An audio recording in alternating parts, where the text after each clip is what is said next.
ও ভাই, সব স্টুডেন্ট যদি এরকম ডিপার্টমেন্ট পায় তাহলে কোন স্টুডেন্ট কলেজ আসতে চাইবে না বলো? আর তোমরা তো জানোই আমাদের ডিপার্টমেন্ট হচ্ছে ফিলোসফি ডিপার্টমেন্ট। আর আজকে ক্লাস করতে এসে আমাদের ডিপার্টমেন্টের স্যার আমাদের জন্য এত স্পেশাল কিছু করবে সেটা ভাবতে পারিনি। আমাদের ফিলোসফির একটা চ্যাপ্টার আছে লজিক, তো আগের দিন ক্লাসে স্যার আমাদের এই লজিক চ্যাপ্টার থেকে 20টার মতো লজিক করতে দিয়েছিল আর বলেছিল আমাদের মধ্যে যে কোনো একজনও 20টির মধ্যে 20টি লজিকে যদি করে দেখাতে পারে তাহলে স্যার আমাদের সবাইকে লজেন্স খাওয়াবে। আর এটা ছিল স্যারের ওপেন চ্যালেঞ্জ।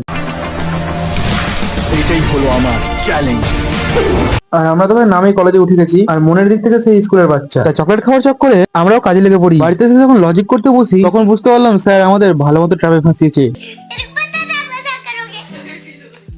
मैंने सुन लिया था, मैं सब सुन लिया था। मेरे कान में बैठती नहीं हूँ। 14টা করার পরেই মাথার শর্ট সার্কিট এদিক থেকে ওদিক হয়ে যায়। माँ, मुझे कुछ दिखाई नहीं दे रहा माँ। তারপর থেকে লজিকের গাড়ি আর একটু আগাচ্ছিল না, তাই অনেকটা নিরাশার সাথেই কলেজে এসে স্যারকে বলি আমরা 14টার বেশি আর করতে পারিনি। তো স্যার বলে আমি ভালো মতো জানতাম যে তোরা 20টার মধ্যে 20টা করতে পারবি না, কারণ এখানে অনেকগুলো অনেকটা ইউনিক নিয়মের ছিল। क्या बोलूं मैं इस पे? তারপরেও তোরা 14টা করে ফেলেছিস, এটার জন্য তো তোদেরকে কিছু দিতেই হয়। আর এটা ছিল আমাদের জন্য আনএক্সপেক্টেড, আর হেরে যাওয়ার পরেও যে আমরা কিছু পাবো সেটা ভাবতে পারি। স্যার ক্যান্টিনে ফোন করে এবং আমাদের সবার জন্য ডিম সিদ্ধ নিয়ে আসতে বলে। তারপরে আমাদের সকলের জন্য নিয়ে আসে 2টা করে ডিম সিদ্ধ, আর হেরে যাওয়ায় লজেন্সের চেয়েও অনেক বেশি কিছুই পেয়ে গেলাম।